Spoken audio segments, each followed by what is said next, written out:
अस्सलाम वालेकुम everyone, I am Zubair Salim और अभी हम एक एग्जांपल सॉल्व करेंगे। हम पढ़ रहे हैं restricted fund method accounting for contribution in accounting standard for NPO.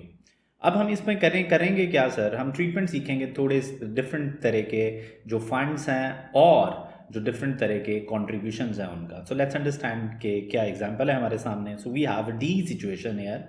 और क्या सिचुएशन है प्लीज देखें। A professional body of accountants the NPO set up a fund for financial support of deserving students. For this purpose, rupees 100 have been allocated that will be invested, and 80% of investment income shall be used for student support and 20% of the investment income shall be added to fund investment.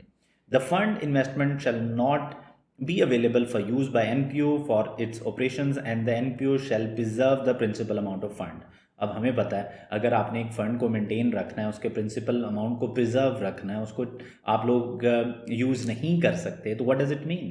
Yes you are right, it means कि ये एक endowment fund है। तो सबसे पहले मुझे जो बात समझ आई वो ये है कि एक इंडोमेंट फ़ंड है। पहली बात मुझे जो समझ आई है कि ये एक इंडोमेंट फ़ंड है। अब इस इंडोमेंट फ़ंड में जो भी कॉन्ट्रीब्यूशन है वो इंडोमेंट कॉन्ट्रीब्यूशन होगा। ओके, आगे during current period contribution to this fund was 15 million. इसमें कंट्रीब्यूशन 15 मिलियन है and start of the year balance of this fund is 600। So sir कहानी क्या सर, क्या ट्रीटमेंट करना चाहिए मुझे? तो बड़ा आसान है सर, मैंने एक statement of changes in net assets बनानी है। चेंजेस इन नेट एसेट्स ये लें, उसमें मैं एक इंडोमेंट फंड का क्या बनाऊंगा, इंडोमेंट फंड का कॉलम बनाऊंगा। उसमें मेरा ये ओपनिंग बैलेंस आ जाएगा, जो ओपनिंग बैलेंस इस साल के स्टार्ट का बैलेंस है। सो ओपनिंग बैलेंस मैं यहाँ पे लिख लूँगा। कितनी अमाउंट आ रही है? 600। ये इधर आ गया। सर कंट्रीब्यूशन भी इधर आके ऐड कर लें? No no no no no, ये रिस्ट्रिक्टेड फंड मेथड है। इसमें इनकम एंड एक्सपेंडिचर में आपने हेड्स बनाए हुए हैं।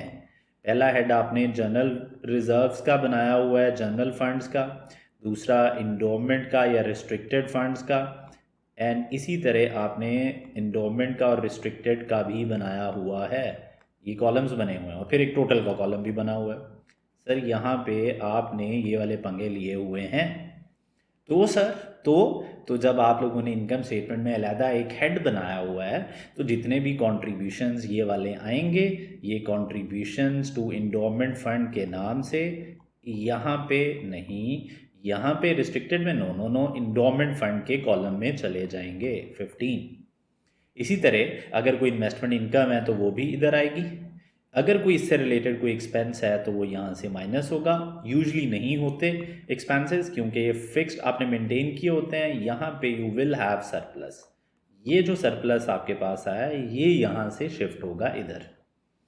सो what is the treatment of contribution to endowment fund? Income statement में आपने एक अलहदा हेड बनाया हुआ है, उस हेड में आप लोग कंट्रीब्यूशन को लिखेंगे। Direct statement of changes in net assets में लाने की ज़रूरत नहीं है यहाँ पे, क्योंकि इनकम स्टेटमेंट में हेड है। याद कर लो, इनकम स्टेटमेंट में हेड्स हैं, हेड्स हैं, हेड्स हैं।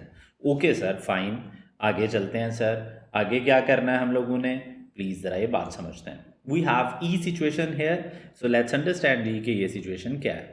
A healthcare NPO has raised money through special marketing drive in which overseas contributor deposit 100 each in its Save a Life Fund account. The contribution shall be used for the NPO routine operations which focus on providing life-saving drugs to patients who cannot afford the cost.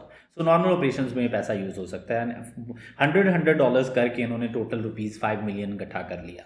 अब ये जो 5 million इकट्ठा किया है ये कहाँ जाना चाहिए?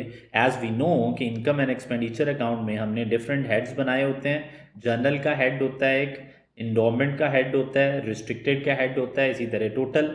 और क्योंकि ये जनरल फंड है, कोई रिस्ट्रिक्शंस नहीं है, तो जो भी कॉन्ट्रीब्यूशंस आएंगे वो यहाँ पे आ जाएंगे।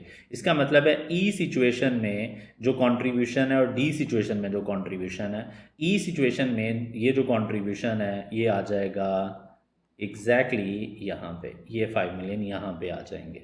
So this is how you are going to report contributions. Okay sir, what about F situation sir? F situation देख लेते हैं बच्चों। एफ सिचुएशन है, an educational NPO has set up a fund for development of a new school in nearby rural area. The fund raising drive has been successful as many people have contributed for the cause. The fund raising clearly stated that the funds so raised shall only be used for a construction a school at that specific location. So restricted funds हैं ये और restricted contributions होंगे. अब हमने क्या पढ़ा था, restricted contribution में वी हैव टू सी कि सेपरेट फंड मेंटेन्ड है या नहीं है. During current period contribution to this fund was 10 million. At the start of year balance of this fund is 500. मुझे बताएं, अगर ये 500 बैलेंस आ रहा है इस फंड का, इसका मतलब एक फंड अलहदा से पड़ा हुआ है. इसका मतलब है एक अलहदा से फंड पड़ा हुआ है. तो statement of changes in equity में, जिसे हम statement of changes in net assets बोल रहे हैं यहाँ पे, या statement of changes in funds बोल रहे हैं यहाँ पे, इसमें एक अलहदा से रिस्ट्रिक्टेड फंड का हेड पड़ा हुआ है.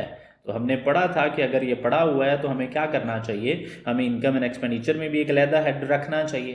तो एफ सिचुएशन में हमें सेपरेट फंड मेंटेन किया हुआ है, इसलिए जो कॉन्ट्रीब्यूशन आएगा वो इधर ही आएगा.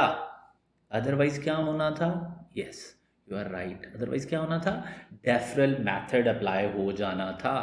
यस, डेफरल मेथड अप्लाई हो जाना था. तो सर यहाँ पे कुछ नहीं आएगा एफ में से, यहाँ पे कुछ नहीं आएगा, जो भी कंट्रीब्यूशन है विच इज़ 10 ईयर वो इधर आ जाएगा. इसी तरह ये जो रिस्ट्रिक्टेड फंड्स हैं, इसकी इनकम्स और इसके एक्सपेंसेस इधर आएंगे और अल्टीमेटली जो भी सरप्लस या डेफिसिट आएगा वो इधर आ जाएगा statement of changes in net assets में. So this is how guys we have to deal with these types of contributions. I hope आपको समझ आए होंगे. एक और एग्जाम्पल में मिलते हैं, next example which is example 2 और क्वेश्चन 2. अभी के लिए इतना ही. Thank you so much. Stay blessed. अल्लाह हाफिज़.